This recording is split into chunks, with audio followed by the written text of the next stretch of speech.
Welcome to Smarticus Tells History. All right, enough with the echo and fanfare. You're here for history, right? And not that boring crap you learned in high school. This stuff's actually interesting. Like things you've never heard about the Civil War, Cleopatra, automobiles, Monopoly, the Black Plague, and more. Fascinating stories, interesting topics, and some downright weird facts from the past. It's a new twist on some stories you may know, and an interesting look at some things you may have never heard. So, grab a beer, kick back, and enjoy. Here's your host, Smarticus. Welcome to another episode of Smarticus Tells History. I am your host, Smarticus, and I am, of course, joined by my co-host, Phoenix. Hello! A quick rundown of today's story takes us to a small island located between Canada and Denmark. This tiny island has been the subject of a bizarre territorial dispute between the two countries, which even involved a bottle of liquor. First thing first, though, our beverage item today is, well, you probably guessed it, it's liquor. In particular, we are doing Crown Royal as it's Canadian alcohol and was likely used in this dispute, as we will later discover that several different kinds were in fact used. So, I'm the only one with alcohol today. That's totally fine. Yeah, that's cool. I drink alone. Yeah. I mean, we're recording. It is a little early while we're recording this, but I didn't care. I don't have to go anywhere today, and it's just one. I'm not gonna. It's just the one. Yeah, I'm not gonna go get all liquored up and then Anyways, start shooting off guns. Yeah. Oh my gosh. And then we're. So I have. You said you got apple, right? I did. I got a Crown Royal apple, and I've had it before. It's pretty good. I've had it. It's really, I like, the only way that I've ever had it, though, is with orange juice, like a screwdriver. And it's very, very good. I don't even remember. I think one of the salesmen recommended that. Drink it with orange juice like a screwdriver. Huh. And instead of vodka, it's whiskey. And apple. I'm sure any flavored apple or maple might be good with it. I don't know. But it's very good. And yeah, it is. It's very good. Yeah, you can taste both. It's really good. Nice. I was wondering if one would overpower the other. No, you can taste both, and it goes down nice and smooth. It's not, most whiskey drinkers, they usually drink it on the rocks or with Coke, or whatever sort of their choice. I've always mixed my whiskey with Dr. Pepper. That's my go-to. I remember hearing someone one time say, and they were such a snob, but I thought it was one of the funniest things. They said that anyone who mixes their whiskey with Dr. Pepper has no class. And I kept thinking, you're saying that from experience, aren't you? Yeah. Yeah, go ahead. Yeah, I do. I like to drink it with Dr. Pepper. I mean, I'll drink it with Coke too, but I prefer it with Dr. Pepper. But I don't really drink whiskey. Rum is my preferred drink. Nice. Okay, you're a pirate. Yeah. Why is the rum gone? Yeah. It's always gone. Doesn't matter what it is, I'll mix it with Dr. Pepper. That's funny. And it's usually rum, spiced rum, particularly. Mm. I wouldn't try like a coconut rum or anything like that. That'd probably be weird. Coconut. Like Malibu or whatever. That'd probably be weird with Dr. Pepper. Yeah. Well, I don't know. I could kind of see it. Maybe. But my husband found this, it's called Screwball. Logo is a sheep. Okay. And it's a peanut butter whiskey. Peanut butter whiskey? Peanut butter. And I am not a huge fan of peanut butter because I had too much when I was little. Peanut butter. Yeah, look it up. Look up Screwball. This is not a paid advertisement, but it is. It smells like peanut butter, and apparently it's really, really good. Huh. He loves it. I don't know. I mean, I guess I'm willing to try it, I guess. I don't know how well peanut butter...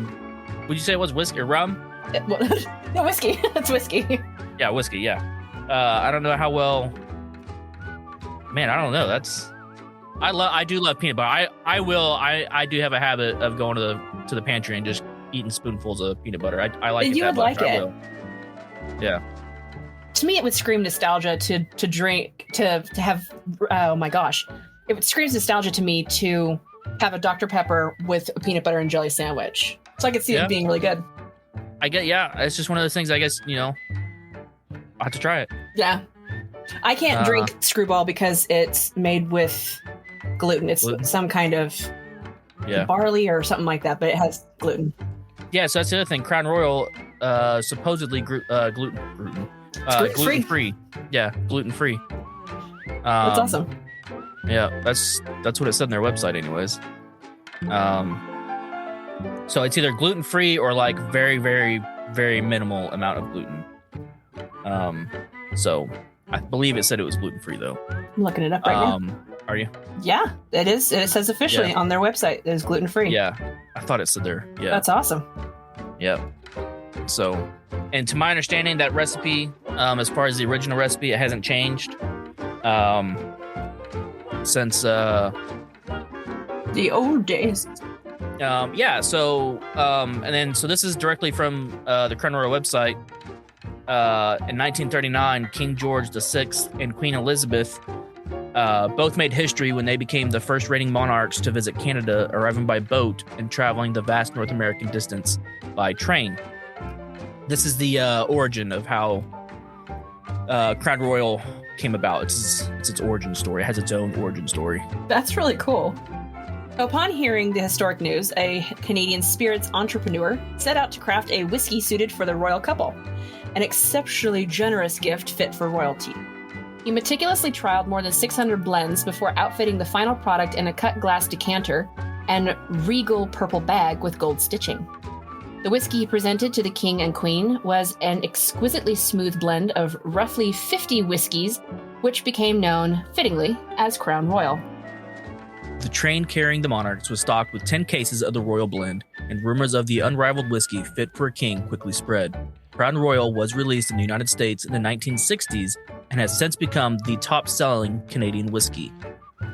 To this day, every drop of Crown Royal is crafted to meet the same uncompromising standards, making it, to many discerning palates, the finest whiskey of all.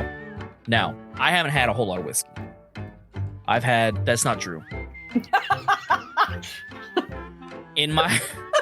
No, that's a lie. I retract that. I retract that statement. In my Navy days. See, you are a pirate. Yeah. Well, that's not necessarily because I've never been out to sea. Oh, come on. Never been out to sea. That's not totally unheard of in the Navy. You wouldn't think that. I know guys that did 20 years, never stepped his foot out to sea. That's wild. If you know how to work the system and you can work it right, you don't have to go out to sea. So you'd also be surprised at the alarming number of people who join the Navy and can't swim. Really?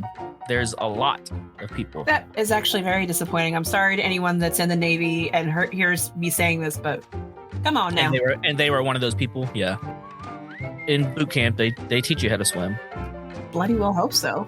They teach you how to swim enough to pass boot camp.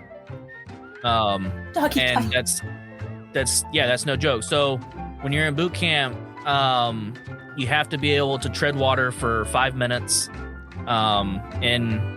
in your coveralls, like in full get up and coveralls. You have to be able to hold and tread water for 5 minutes. What else was there? There was we had to be able to swim 100 yards, I think, at least 100 yards. If you're like a rescue swimmer or like a Navy SEAL or something, you had to swim 500 yards in a certain amount of time. Navy SEALs, I believe, their requirement is swimming 500 yards in at least 10 minutes and 45 seconds. Dang. And that's hard. Yeah. So 100 yards is the Olympic sized pool, I believe. That's how big their pools are. So yeah, you have to be able to go back and forth 2.5 times, I guess. Wow. In 10 minutes. Or just 10 minutes and 45 seconds or whatever it is. I think it's 10:45. And No, the clock says it's 2:50. the clock says 2:50. Yeah. Well, some of them very well might have been. No, I doubt anybody did it that fast. They really would be. They're like Aquaman. For sure. But of course they do call seals frogmen. But anyway, yeah, and then so the other requirement was you had to jump. You had to jump off the simulating jumping off the side of the ship in case of evacuation. Like if the ship's going down.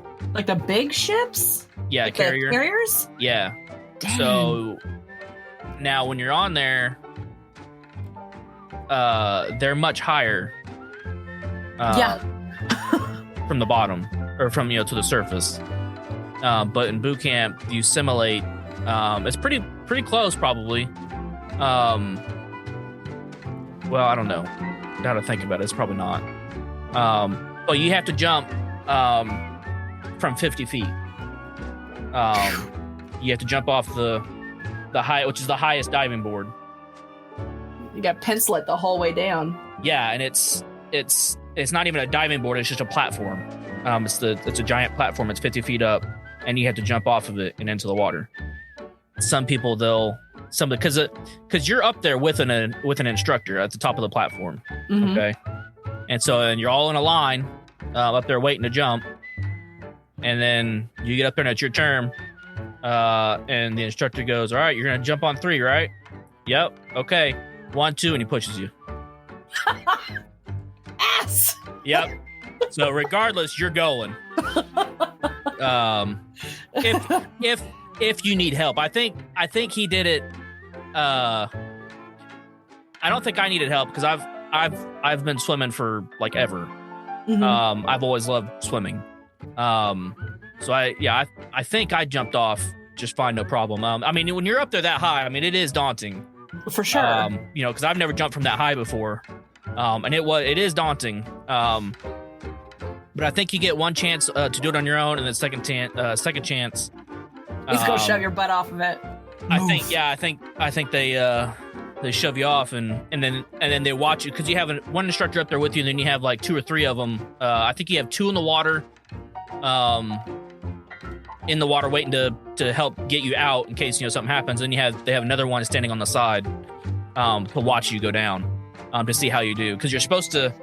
When you jump off, you're supposed to have your arms across your chest, and you're supposed to cross your feet when you jump off. So you go down like a missile, right? Or a torpedo. Hopefully, don't break anything. Yeah. Well, that high you won't. Well, you shouldn't. There is a threshold where water does become like concrete for sure. Yeah. But yeah. So, anyways, we've off way topic. Off topic again, as usual. I forgot why I even brought that up. Because I accused you of being a pirate because of your Navy days. Oh yeah, because we were talking about okay, so and how much whiskey you used to drink as a pirate. That's right. Yeah. So yeah, because I said I hadn't drank a whole lot of whiskey, and then I was like, no, that's not true. Now I haven't tried like a vast brand of whiskeys. I've had Jim Beam, Jack Daniels, of course, Crown Royal, the Devil's Cut, which is actually pretty good. I've not had that one before. I had the others. And Gentleman Jack, I've had, and maybe 1 or 2 other brands that I can't think of right now, off the top of my head. But there was an incident when I was in the Navy. I didn't get in trouble or anything, nothing like that. Mm-hmm. But I was at a buddy's house. It was during a monsoon. I wasn't even supposed to be there. I had already declined an invite to go over there like 6 times. But everybody at my command, or like 5 or 6 guys in my direct command that I was working with, were all over there, and they're all like, "Come on over, come on, we're having fun, we're partying, blah blah blah, whatever." And All I wanted to do was sit in my barracks room and play WoW. That's all I wanted to do. That's what I was doing. I was sitting there and I was like, it's monsoon. Like, we don't have to be at work. Because we got, monsoon, for those that don't know, it's a hurricane. Just over in Japan, they call monsoons. Or typhoons. I'm sorry, typhoon, not monsoon, typhoon. So I end up, finally giving in, caving. And I go over there. I had a bottle of Bacardi 151 in my fridge, and I had a bottle. I don't know if they still make it. I haven't seen it in quite some time. I had like a gallon bottle of that Bacardi Hurricane. It's a premix. Seems really appropriate. Yeah, it was premixed already. And it was, it had alcohol already in it, so you could drink it by itself or pour it, in like soda or whatever. Mix it up. And mix it. Yeah, but it was lit by itself, because it's Bacardi. So I had that, and I had that bottle of Bacardi 151. Huh? That's the one with the bat, right? Crap, I can't remember. It's so long. Okay. Never mind. I haven't. More of the story is I don't think I've drank Bacardi since this night. Oh my gosh. I go over there. They got beer and stuff out, and I brought my 1 gallon or roughly 1 gallon or whatever jug of the Hurricane, and it was a fifth of 151 that I brought. And so I started drinking the beer or whatever, and I started getting pretty tipsy or whatever, and then I switched over to to some Jim Beam that they had in there. They had like black cherry Jim Beam in there, and I was mixing that with my like Coke or whatever it was that they had. And eventually, somehow, they had like a bottle of tequila there. I started drinking tequila. And then there was like a bottle of vodka. I was drinking some of the vodka. And eventually, I got to drinking. I started drinking my 151, and other people were drinking it too. Or not the 151, the Hurricane. And then over the course of the night, I eventually opened up the bottle 151 also. And so, needless to say, I was hammered at that point. I couldn't even taste the alcohol anymore. I was so drunk. I was, you just get to the point, where you have no reflex anymore. You just drink it, like it's water or whatever. I was super drunk. The moral of the story is I threw up all night that night and all day the next day. Oh my God. No joke. All day, all night. I threw up like 6 or 7 times. Like somebody should have said, like, dude, that's enough. You're done. Especially the host, but it was a good night. I ruined their brand new rug. Oh my God. Because I threw up all over it. Oh my gosh. I think I broke one of their they had a little tray full of little plastic skulls. I think it was like Halloween or something around that time, because they had like a little bowl of like little skulls, plastic skulls for like decoration or whatever. You were never invited again, table. Were you? No, I was invited again. Oh my gosh. Mainly because I replaced their rug. I took responsibility. I replaced their rug.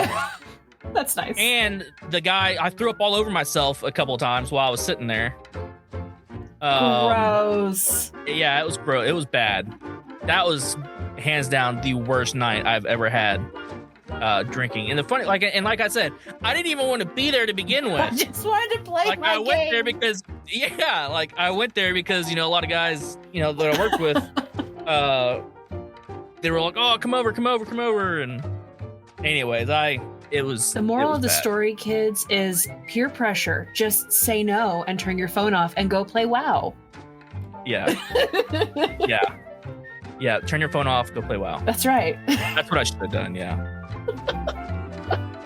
Oh my gosh. But it was bad. If I even thought about alcohol, I threw up the next day. Nasty. And that is no joke. If I even thought about it, I would gag and I would throw up. It was bad. This, by the third day, the second day, I was fine. But you never looked at it the same ever again. I didn't. I don't think I bought hurricane again. I went for the one again. I felt really bad that I ruined that guy's rug. Again, like I said, I slept on their couch that night. This was all on base, by the way. Like, we weren't like off somewhere. Like, this was all on base and in base housing at somebody's house that they were staying in. I probably should have gone to medical. Maybe, I don't know. I mean, I was pretty drunk, and that goes back to what I was telling you last week or whatever. I don't black out. I remember every bit of that night. That's awful. I did not black out at all. I remember I threw up on that guy's. Because I slept on the couch, and when I threw over myself the first time, he gave me a new shirt. He gave me one of his white t-shirts or whatever. I was like, "Oh, thanks, man. You know, whatever." I went through like 3 or 4 of his shirts that night. Gosh. Sleep on the couch or whatever, and I bought him new shirts, and I was invited again later, but I was like, I'm not drinking. They're like, yeah, that's probably best. That's probably a good idea. I never partied. Well, when you're in the Navy, it's kind of hard not to party. In the military, it's kind of hard not to party. I've heard that. Sailors, I've partied with Marines, Air Force guys on occasion. I've never partied with the Army guys, but from my experience, there's going to be a lot of guys out there that are going to disagree with this, or women, whatever. A lot of people that are going to disagree with this. I think sailors, we do party the most. Well, you guys have a history to uphold. Yeah, and there's no joke. I mean, there were a few nights where we'd go get drunk, at 2 or 3 o'clock in the morning, and or 1 or 2 o'clock in the morning, and it had to be at muster, which is just formation, at like 6, 7 o'clock in the morning. Dear God, stand there swaying. I'm here, sir. Yeah, I'm here. You'll hear lots of sailors tell you that story, and it's 100% true. I mean, and we still performed our jobs. I mean, that was a lot of our command. Now that didn't happen, very often. And of course, if you were still blatantly, drunk, no, they would send you home. But if you were still, a little lit, as long as you still got your job done and safely and everything. And if they had actually known, like without a doubt, that you were still a little lit, it would have been an issue for sure. But oh my gosh. Not to incriminate myself or anything. Anyways, all right. So now that we've drug on for another 10 or 15 minutes, let's get back to the island Canada and Denmark have been quote unquote fighting over. The tiny island in question is called Hans Island, and it is situated in the middle of the Nares Strait, which separates Canada's Ellesmere Island from Denmark's Greenland. The island itself is only 1.3 square kilometers, or half a square mile, in size, and has no permanent residents. But it has been the source of a territorial dispute between Canada and Denmark for over 50 years. And so, I mean, that's a very small island. Half a square mile. Denmark's a small country, and yet, look, it owns Greenland. It owns Greenland. Yep. The dispute began in 1973 when Denmark and Canada both claimed Hans Island for themselves. Canada claimed that the island was part of the 1880 transfer of Hudson Bay Company lands to Canadian sovereignty. Denmark claimed that the island is an integral part of Greenland and was used by the Greenlandic Inuit for hunting purposes. Since then, the two countries have been engaged in a strange and comical tug of war over the island. Despite the fact that neither country has any practical use for the island, the dispute has become a matter of national pride for both nations. This is largely due to the fact that the island is such a small size. One of the most bizarre aspects of the dispute is the way in which the two countries have chosen to assert their claims to the island. For years, Danish and Canadian troops have taken turns visiting the island and leaving a small national flag as a symbol of their country's claim. But things took a turn in 2005 when a group of Canadian soldiers visited the island and left behind a bottle of Canadian whiskey, along with a note that read, "Welcome to Canada." When the Danish soldiers arrived on the island a few days later, they found the whiskey and responded by leaving a bottle of Danish schnapps, along with a note that this time read, "Welcome to Denmark." I could have had schnapps! Oh, yeah. I didn't even think about that. You don't often get a chance to have a real reason to drink schnapps. Yeah. You can drink whiskey anytime you want, but Schnapps is too girly. Schnapps. That's what a lot of people say. Schnapps is too early. Their face is too girly. Although,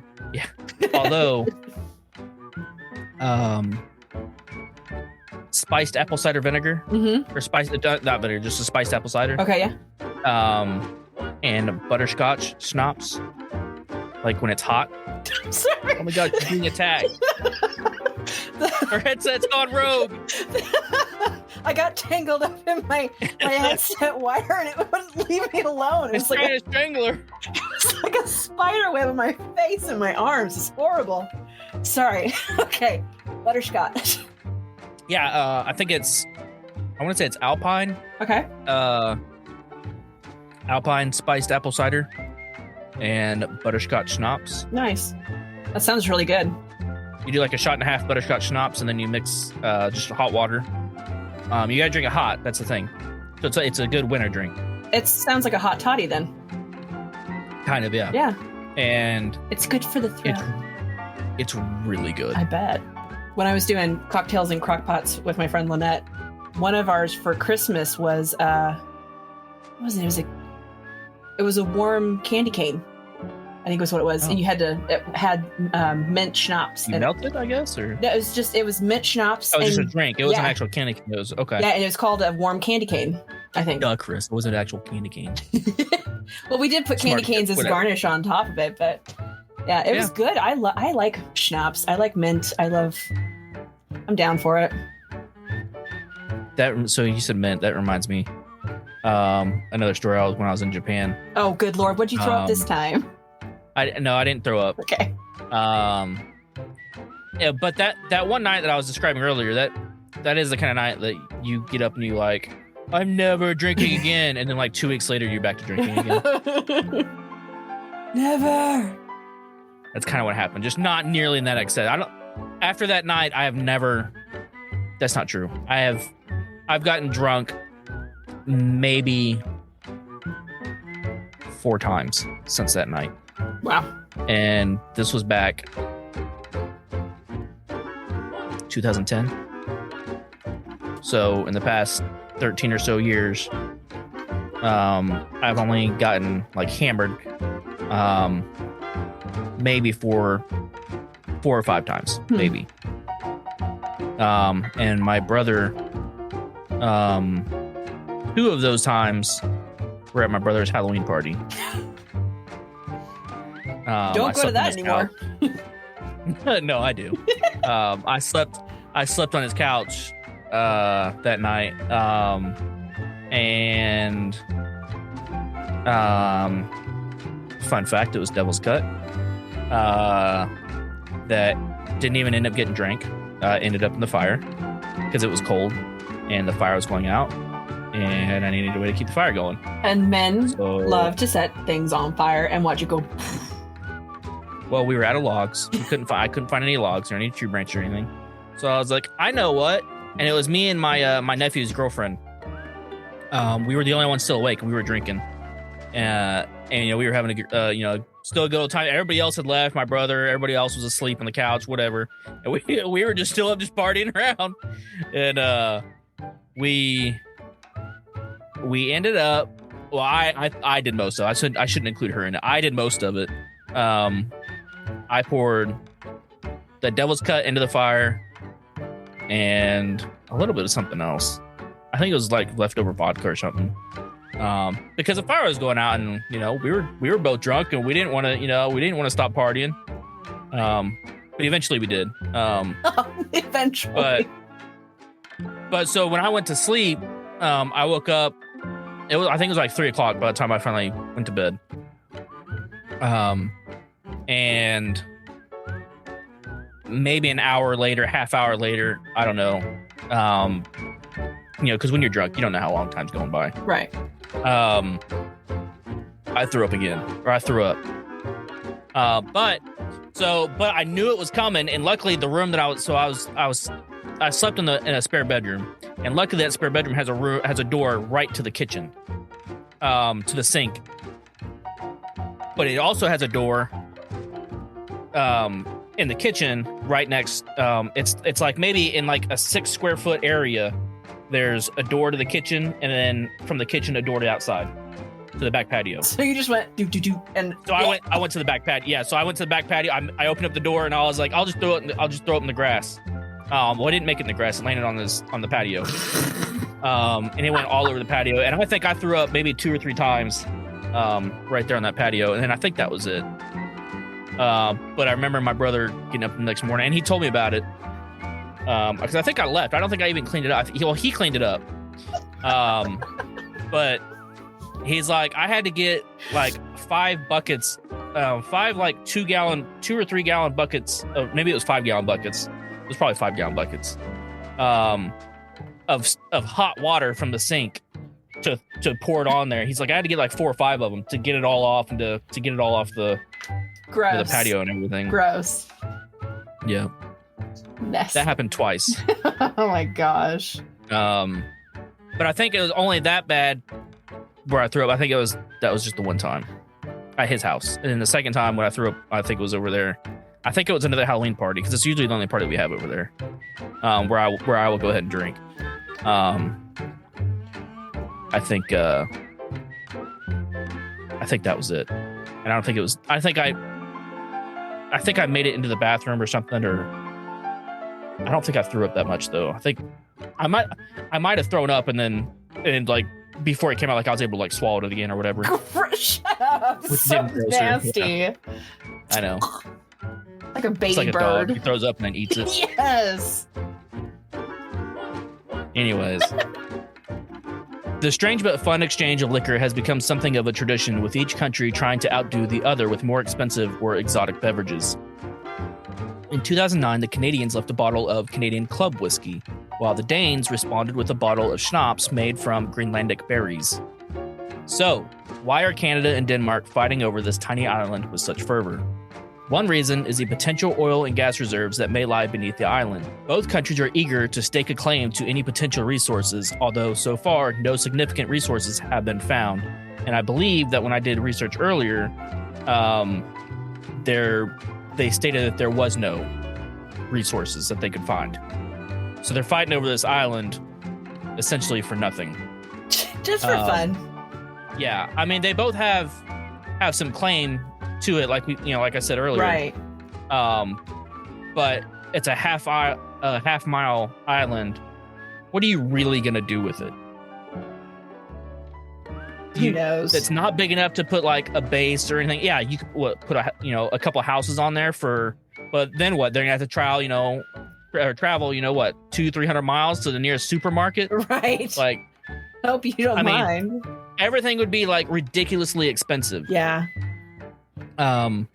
Because it'd probably have to be. That'd be long enough to.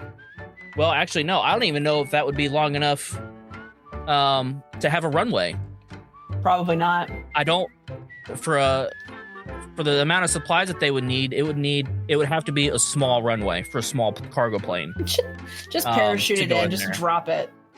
Yeah, I mean, and that, it's a half-mile target. I mean, hopefully you make it. Right. Obviously they would get down close enough where they would drop it. Right. But still, what else do you do with the dang thing? Right. I remember, it has no real, military use, other than, you can't fit a whole lot on there. It's 1.3 square kilometers or half a square mile. So that's crazy. Yeah. Yeah. I was going to say, the first time I remembered recently, the first time I heard about this funny little back and forth fight between over this, this little this little island was, I'd say at least 7 years ago. There's this Danish cartoonist that I was really, really into for a long time, who would make these funny little cartoons about like the Slavic countries and their history and mythology and stuff like that. And one of them that she did was about this little tiny island. Oh. And the little cartoon characters were so hilarious. It was one of the funniest things I'd ever heard of. And then when you told me that we were going to do this, I was like, nice. Yeah. Another reason is the strategic importance of the island, because it sits in the middle of the Nares Strait, which is a vital shipping route between the Atlantic and the Arctic Ocean. As climate change continues to melt the Arctic ice, the Nares Strait is becoming an increasingly important shipping lane, and control over the island could give one country an advantage over the other. The dispute over Hans Island has become something of a running joke in international circles, with many people finding the whole thing absurd. In 2018, the Danish Foreign Ministry released a video on YouTube in which a group of Danish comedians attempted to settle the dispute by building a bridge between Denmark and Canada, with Hans Island as the central point. Despite the humorous nature of the dispute, it has caused tensions between Canada and Denmark at times. In 2017, the Canadian Defense Minister, Harjit Sajjan, whatever. Yes, it's very accurate. Harjit Sajjan traveled to Greenland. I know I butchered it. Traveled to Greenland and visited Hans Island, where he raised the Canadian flag and reaffirmed Canada's claim to the island. The Danish Foreign Minister, Anders Samuelsen, responded by calling Sajjan's actions unacceptable and contrary to international law.